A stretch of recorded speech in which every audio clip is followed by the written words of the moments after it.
Number one అంటారు. అసలైన number one Gurukashi university.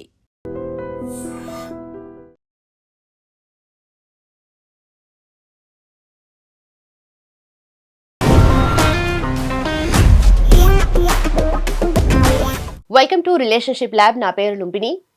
మోసాలు ఎక్కువైపోతున్నాయి, పెళ్లిళ్ళ తర్వాత ఎక్స్ట్రా మ్యారిటల్ అఫైర్స్ ఎక్కువైపోతున్నాయి అని చెప్పేసి ఇప్పుడు మనం తరచుగా ఎక్కువగా డిస్కస్ చేస్తూ ఉన్నాం. అంటే ఈ టైంలో ఏమైపోయింది అంటే ఇవన్నీ కూడా నార్మల్గా రోజుకు కొత్త కేసు బయటకు వస్తూ ఉంటే అచ్చా రోజు జరుగుతున్నాయి కదా, దాంట్లో ఇది ఒకటి లాగా అయిపోతూ ఉంది. బట్ దీన్ని మనం ఎలా చూడాలి అండ్ ఇలాంటివి జరగకుండా ఉండాలి అంటే మనం ఏం చేయాలి డిస్కస్ చేద్దాం. ఈ రీసెంట్గా ఒక కేసు జరిగిందనమాట హైదరాబాద్లోని, దాని గురించి డిస్కస్ చేద్దాం. ఈ రోజు మనతో పాటు ప్రముఖ family counsellor and motivational speaker Rajani Ramma గారు ఉన్నారు. మేడం నమస్తే. నమస్తే అమ్మా. ఫిలిం నగర్ పోలీస్ స్టేషన్ పరిధిలో ఒక కేసు నమోదైంది. ఒక జూబ్లీ హిల్స్లో పనిచేసే ఒక డాక్టర్ ఒక ఫ్యాషన్ డిజైనర్ సంథింగ్ తనతో రిలేషన్షిప్ మెయింటైన్ చేస్తున్నాడు అని చెప్పేసి. కాకపోతే ఆ డాక్టర్కి ఆల్రెడీ పెళ్ళైపోయింది. సో దీంతో కంటిన్యూ చేస్తున్నాడు ఆ రిలేషన్షిప్ని. తను పోలీస్ స్టేషన్కి వెళ్ళి కేసు నమోదు చేసిందనమాట. సో ఇవన్నీ జరుగుతూ ఉన్నాయి కదా, మీరు మాట్లాడుతున్నారు, మనం మాట్లాడుతున్నాం, రోజు ఇలాంటివి డిస్కస్ చేస్తూనే ఉన్నాం కదా. సో వీటిని మనం ఎలా చూడాలంటారు? అసలు ఎలా చూడాలి అని అంటే మనం దానికి కరెక్ట్గా మనం ఇప్పుడు చెప్పుకునే పరిస్థితి లేదు. ఎలా చూసినా జరుగుతూనే ఉన్నాయి. ఇవాళ స్టార్ట్ కాలేదు, అది ఎప్పటి నుండో స్టార్ట్ అయినాయి, ఎక్కువైపోయినాయి. ఇప్పుడు ప్రతి ఒక్కళ్ళకి మనం రోజు చెప్తూనే ఉన్నాం. అంటే ఇది తప్పు, ఇలా చేయకూడదు అనే స్టేజ్ దాటిపోయారు. నా ఇష్టం నా లైఫ్ అన్న స్టేజ్కి వచ్చేసి ఆ స్టేజ్ కూడా దాటిపోయి విచ్చలవిడిగా నేను ఎంతమందితోనైనా ఉంటాను, నేను ఎలా అయినా ఉంటాను, ఎక్కడికైనా వెళ్తాను, అమ్మాయి అయినా సరే అడగకూడదు, భర్త అయినా సరే అడగకూడదు. అంటే ఇప్పుడు పెళ్ళి అయిన తర్వాత కూడా రిలేషన్షిప్స్ అనేవి పెట్టుకుంటున్నారు, ఎక్స్ట్రా మ్యారిటల్ అఫైర్స్ పెట్టుకుంటున్నారు. ఇంతకుముందు ఏంటంటే పెళ్ళి కాని వాళ్ళు రిలేషన్లో ఉండి వాళ్ళని ఒకరికొకళ్ళు అబ్జర్వ్ చేసుకుని, అంటే ఒకళ్ళంటే ఒకళ్ళు బాగా అర్థం చేసుకున్న తర్వాత పెళ్లి చేసుకుందాంలే అన్న దగ్గర నుండి ఇప్పుడు పెళ్లి ప్రస్తావన ఉండదు ఇందులో. జస్ట్ ఎన్నాళ్ళు కావాలంటే అన్నాళ్ళు వాళ్ళతో కలిసి ఉండడము, నచ్చకపోతే విడిపోవడము, లేదా ఎట్ ఏ టైం ఇద్దరు ముగ్గురితో సంబంధాలు పెట్టుకోవడము, ఇన్ బిట్వీన్ వీళ్ళిద్దరి మధ్యన చాలా గొడవలు జరగడం, నేరాల ఘోరాల్లోకి దారి తీసేస్తుంది. మరి మీరన్నట్టుగా సరే ఎవరి లైఫ్ వాళ్ళదే, ఎవరు ఇష్టం వచ్చినట్టు వాళ్ళు ఉంటారని అనుకుందాము. మరి ఇలా చేస్తే అవతల పర్సన్ ఎఫెక్ట్ అవుతూ ఉన్నారు కదా, సో అవతల వాళ్ళు ఎలా తీసుకుంటారు? ఎందుకంటే ఎవరు ఎప్పుడు మోసం చేస్తారో మనకి తెలియదు కదా. ఇప్పుడు పర్టికులర్ మనం ఈ కేసులో చూస్తే ఆయన ఒక డాక్టర్ అయ్యి ఉండి, అంటే చిన్న వయసే కావచ్చు, అంటే అతనికి ఏంటంటే ఇప్పుడు చదువులు ఎలా ఉంటున్నాయంటే అంతా బుక్కిష్ అనమాట. ఈవెన్ డాక్టర్ అయినా సరే ఒక హ్యూమన్ బీయింగ్ అంటే ఏంటి, అసలు లైఫ్ ఏంటి అనే ఒక వాల్యూస్ తెలుస్తున్నాయా అనేది నాకు డౌటే వాళ్ళకి. కేవలం ఏంటంటే సీట్ వచ్చింది, వాళ్ళు మంచి తెలివిగల వాళ్ళు, చదువులో మెమరీ ఉంది, బాగా గ్రాస్ప్ చేయగలరు, గుర్తుపెట్టుకోగలరు అన్న ఇది మీద వాళ్ళు చదివేస్తున్నారు, ర్యాంకులు కొట్టేస్తున్నారు, సర్టిఫికేట్లు వచ్చేస్తున్నాయి, ఆనక వచ్చేసి ప్రాక్టీస్ పెట్టుకుంటున్నారు, బుకిష్ నాలెడ్జ్ తోటి ట్రీట్మెంట్స్ చేస్తున్నారు. అది ఎలా అనంటే పేషెంట్ వెళ్తే నాడి పట్టుకుని చూడడం కానీ, కళ్ళు ఇలా చూడడం కానీ, ఫేస్ చూసి రోగం చెప్పేవారు డాక్టర్స్. ఆ సిచ్యువేషన్ నుంచి ఇప్పుడు ఎలా తయారయ్యారంటే తల వంచుకుని ప్రిస్క్రిప్షన్స్ రాసేసి ఇచ్చేయడం. ఆ ప్రిస్క్రిప్షన్ కూడా ఏంటి అని అంటే ఫస్ట్ మీరు వెళ్ళి టెస్టులు చేయించుకురండి. ఇప్పుడు సఫరింగ్తో వెళ్ళిన పేషెంట్ కి ఆ టెస్టులు చేయించుకుని రిజల్ట్స్ వచ్చి డాక్టర్ దగ్గరికి వెళ్ళే వరకు మెడికేషన్ ఉండదు, మందులు ఉండవు. మహా అయితే టెంపరీగా నొప్పితో వెళ్తే పెయిన్ కిల్లర్స్ అని, ఇంకో దానికి వెళ్తే విటమిన్స్ ఇవ్వటం అని టెంపరీగా ఏదో ఇస్తున్నారు ఆ 2 days కోసం. అంటే ఆ క్యూర్ కోసం మెడిసిన్ అనేది వెంటనే దొరకదు. ఒక్కొక్క డాక్టర్స్ అయితే ఫస్ట్ మీరు చేయించుకురండి అమ్మా అని అంటారు. ఏంటంటే వాళ్ళకు కూడా తెలీదు, రోగాన్ని ఐడెంటిఫై చేయటం అనేది తెలీదు. కాబట్టి వాళ్ళు ఫస్ట్ టెస్టులు రాసేస్తారు. టెస్టులు వచ్చిన తర్వాత చూసి ఆహా ఈ రోగం అని నిర్ధారించుకుని అప్పుడు దానికి ఏం మందులు ఇవ్వాలి, చదువుకుని ఉన్నారు కదా ఆ మందులు, లేదా గంటకు ఒక మెడికల్ రిప్రజెంటేటివ్స్ వచ్చి కొత్త మందులన్నీ ఇంట్రడ్యూస్ చేసి శాంపిల్స్ ఇచ్చి వెళ్తారు కదా, ఈ మందు దీనికి, ఈ మందు దీనికి, ఈ మందు దీనికి అని చెప్పి వెళ్తారు కదా. సో ఆ మందులు కూడా శాంపిల్స్ కూడా పేషెంట్స్కి ఇస్తూ ఉంటారు. అంటే ఇవ్వడం అంటే ఇన్ ద సెన్స్ ప్రిస్క్రైబ్ చేస్తారు. వెనకటి రోజుల్లో ఏం చేసేవారంటే ఆ శాంపిల్స్ని పేషెంట్స్కి ఇచ్చి వాడి చెప్పండి అమ్మా అనేవారు. మరి రిప్రజెంటేటివ్స్ మళ్ళీ వస్తారు, దీని రిజల్ట్ ఏంటనేది వాళ్ళకి చెప్తేనే కదా వాళ్ళ కంపెనీకి మళ్ళీ వాళ్ళు రిఫర్ చేస్తారు, ఈ మందులు బాగా పనిచేసినాయి పేషెంట్స్ మీద. తర్వాత మళ్ళీ ఆ మందుల్ని ఫర్దర్గా ఎంత ప్రొడక్ట్ చేయాలనేది వాళ్ళు నిర్ణయించుకుంటారు కంపెనీ వాళ్ళు. ఈ సిస్టమ్స్ అన్నీ మనకి ఇప్పుడు మరుగైపోయినాయి. ఈ మానవ జీవితం అంటే ఏంటో తెలిసిన వాళ్ళు అయి ఉండేవారు డాక్టర్స్. అసలు బాడీ ఏంటి, ఈ పార్ట్లు ఏంటి, ఇవన్నీ వాళ్ళకి ఒక దైవత్వము, ఒక ఒక ఇవన్నీ చూసినటువంటి ఒక విరక్తితనము, తర్వాత చాలా అంటే చాలా వాళ్ళొక పెక్యులియర్ పర్సనాలిటీస్గా ఉండేవారు డాక్టర్స్ అనేవాళ్ళు, అన్నిటికీ అతీతంగా. ఇప్పుడు డాక్టర్స్ ఏంటి, వాళ్ళకి అక్రమ సంబంధాలు కావాల్సి వస్తున్నాయి, ఒక నలుగురు కావాల్సి వస్తుంది, భార్యతో గొడవలు అవుతున్నాయి, భార్యల్ని కొట్టే డాక్టర్లు ఉన్నారు, తాగే డాక్టర్లు ఉన్నారు, సిగరెట్లు కాల్చే డాక్టర్లు ఉన్నారు, డ్రగ్స్ తీసుకున్న డాక్టర్లు ఉన్నారు, తల్లిదండ్రులను ఎదిరించే డాక్టర్లు ఉన్నారు. అంటే ఈ రోజులో డాక్టర్ కాదు, యాక్టర్ కాదు, ఒక నార్మల్ సిటిజన్, అందరూ ఒకే రకమైనటువంటి స్టైల్తో, లైఫ్ స్టైల్ తోటి, వాళ్ళ యొక్క లక్షణాలతోటి, అలా కామన్ లక్షణాలతోటి ఉంటున్నారు వాళ్ళు. డాక్టర్ అంటే ఎలా ఉండాలి అనేది పోయింది అసలు. అలా ఉండటం వల్ల వాళ్ళకు కూడా అన్ని కోరికలు సమానంగా అందరితో పాటే కలుగుతున్నాయి. కలిగినప్పుడు ఇప్పుడు ఈ కేసులో తీసుకుంటే అతను కూడా 35 ఇయర్స్ ఏజ్లో అక్రమ సంబంధం పెట్టుకున్నాడు, పెళ్ళి అయినా కూడా.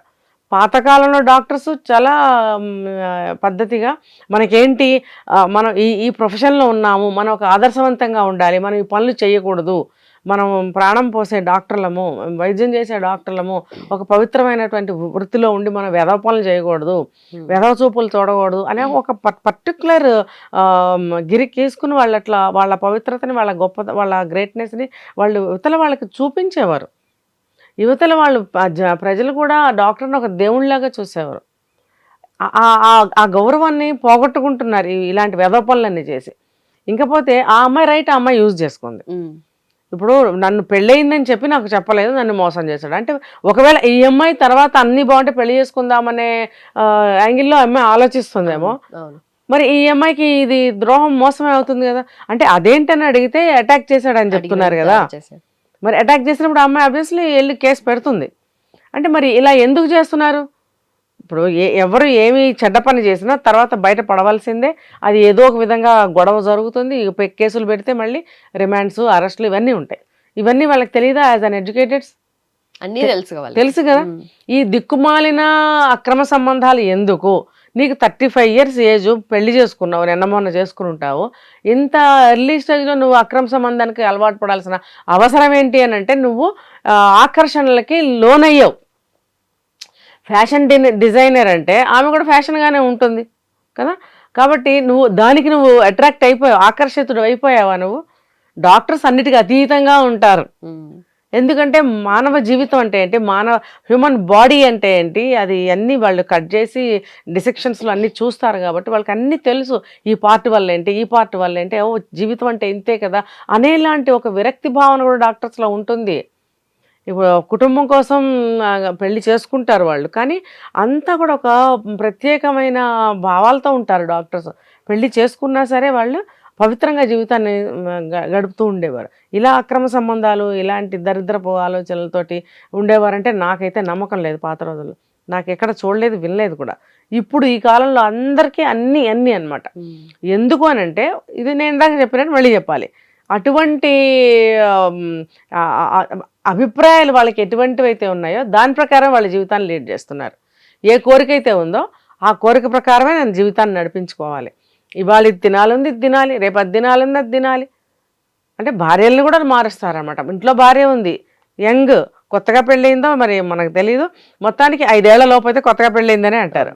మరి అలాంటప్పుడు కొత్త భార్యని ఇంట్లో పెట్టుకుని కిడ్స్ కూడా ఉన్నారేమో తెలియదు. మరి ఈ అమ్మాయితో అక్రమ సంబంధం, నాకు పెళ్ళయిందని సంగతి చెప్పకుండా మోసం చేయటం ఒక తప్పు అయితే, ఈ అమ్మాయిని అటాక్ చేయటం అనేది ఇంకొక తప్పు. మరి ఇవన్నీ వీళ్ళు ఆలోచించాలి, ఎందుకు ఇలా చేస్తున్నాం. అటువంటి డాక్టర్ దగ్గరికి ఎవరైనా వెళ్తారా? అప్పుడెప్పుడో ఒక కేసు విన్నాం, డాక్టర్ పేషెంట్ వస్తే రేప్ చేశాడని. వీళ్ళకి ఎందుకు మాయరోగాలు పుడుతున్నాయి?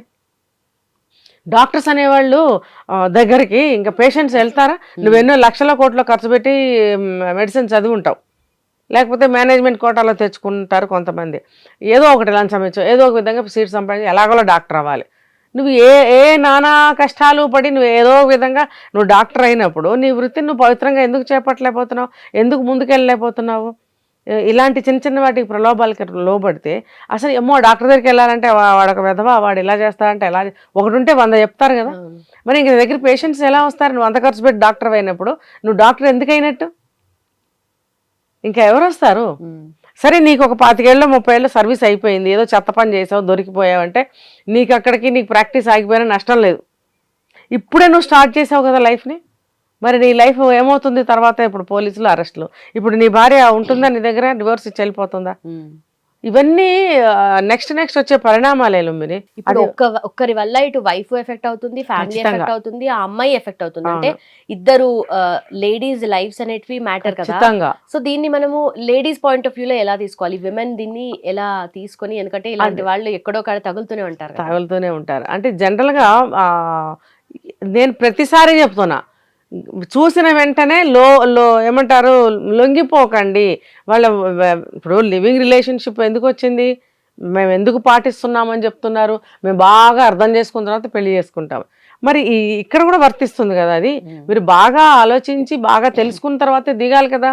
ముందు అట్రాక్షన్కి లోబడిపోతారు, తర్వాత ఏముండదు, ఇంకా గొడవలు మొదలవుతాయి. కాబట్టి ఏ అమ్మాయిలైనా సరే ఎవరితోనైనా స్నేహం చేయాలన్నా, ఒక లవ్లో పడాలన్నా, లివింగ్లో ఉండాలన్నా, పెళ్లి చేసుకోవాలన్నా ఎన్నో ఆలోచించాలి. పెళ్లి చేసుకుంటే అతను నాతో ఎన్నాళ్ళు ఉండగలుగుతాడు, నేను అతనితో ఎంతకాలం ఉండగలుగుతాను, మా ఇద్దరి సంసార జీవితం ముందుకు సజావుగా సాగుతుందా లేదా, అతని యొక్క అభిరుచులు ఏంటి, లక్షణాలు ఏంటి, అతని మనస్తత్వం ఏంటి, ఇవన్నీ తెలుసుకోవాలిగా. ఇప్పుడు నువ్వు అతనితో ఎందుకు స్నేహం మొదలుపెట్టావు, బాగుంటే పెళ్లి చేసుకుందామని అనుకుంటారు, ఎవరైనా అనుకుంటారు. అలా అనుకున్నప్పుడు నువ్వు ఇవన్నీ చెక్ చేసుకోవాలి కదా. చెక్ చేసుకోకుండా ఆకర్షణకు లోనైపోయి డాక్టరు వెనక ముందు ఇంకా ఆలోచించే పరిస్థితి లేదు. అబ్బో డాక్టర్ ఇంకెందుకు, నాకు డాక్టర్ దొరికేశాడు అని ఆనందపడిపోయి స్పృహ తెలియకుండా ప్రవర్తించడం అంటే ఇదే. ముఖ్యంగా వాళ్ళు మన రైట్స్ ఏంటని తెలుసుకోవాలి, మనం ఎలా ప్రవర్తించుకోవాలి, మనం ఎలా వాళ్ళతో డీల్ చేయాలి, వాళ్ళ గురించి ఎలా తెలుసుకోవాలంటే వ్యాపారంలాగా నేను చెప్పట్లేదు. నీ లైఫ్ సెక్యూరిటీ నువ్వు చూసుకోవాలి. కానీ వెడ్డింగ్ క్వశ్చన్ అదే. ఇప్పుడు మన లైఫ్ రిస్క్లో పడకుండా ఉండాలంటే మనం ఎటువంటి విషయాల్ని మనం తెలుసుకోవాలి, ఎలా మనం ఫాలో అవ్వాలి, మన జాగ్రత్తలో మనం ఎలా ఉండాలి. మన జాగ్రత్తలో మనం లేకపోబట్టే కదా ఇప్పుడు అమ్మాయి అంత అల్లరిపడింది, చివరికి కేసులు పెట్టుకోవాల్సి వచ్చింది. నువ్వు ముందేమో ఎంతో అట్రాక్షన్గా లవ్ చేసావు, అతనితో ఉంటున్నావు, ఇప్పుడు కేసు పెట్టినప్పుడు ఏమైపోయింది అదంతా? అంటే ముందు జరిగినవన్నీ ట్రాష్ అయినా, అంటే ఆ జరిగినవన్నీ ట్రాష్ అనిపించుకునే పరిస్థితిలో మనం బిహేవ్ చేస్తున్నాం. అటువంటి పరిస్థితుల్లో పడిపోతున్నాం. పడకుండా ఉండాలంటే మనం అది ట్రాషా లేకపోతే వర్తా అని చెప్పి ముందుగానే కనుక్కోవాలి కదా. ఏ ఆడపిల్లైనా సరే ఇవన్నీ కనుక్కోవాలి, పెళ్ళయిందా లేదా. ఒక్కొక్కరు పెళ్ళి కాలేదని చెప్తారు అయినా కూడా, కానీ నువ్వు బాగా కనుక్కోవాల్సిన అవసరం ఉంది అక్కడ. నువ్వు తెలుసుకో, ఎవరి ద్వారానైనా తెలుసుకోలేకపోతే గుడ్డిగా మాత్రం వెళ్ళకూడదు. ప్రతి అమ్మాయి కేసు పెట్టింది, తన రైట్ అది. ఇప్పుడు ఏం జరుగుతుందో చూద్దాం. Thank you so much. Thanks for your time. And for more videos, please subscribe to iDream. Please subscribe to iDream. Please subscribe iDream. And please subscribe to iDream. For more videos, subscribe to iDream. please like, share and subscribe to the channel. Congratulations, iDream. Subscribe to iDream. Subscribe to iDream. So subscribe to iDream Media. iDream ki iDream team andarki huge congratulations. Please subscribe iDream Media. Please subscribe to iDream. Subscribe iDream. Please subscribe to iDream. iDream అంటే నా కళల ఛానల్ను subscribe చేసుకున్న నోరు తిరుగుతలేదు, మీరైతే గంట గుర్తు కొట్టండి. For more such videos, please subscribe to iDream. Subscribe to iDream. Please subscribe to iDream. Please subscribe iDream Media. Please do subscribe to iDream. Please subscribe to iDream Media. For best entertainment and information, please subscribe iDream. And don't forget to subscribe to iDream.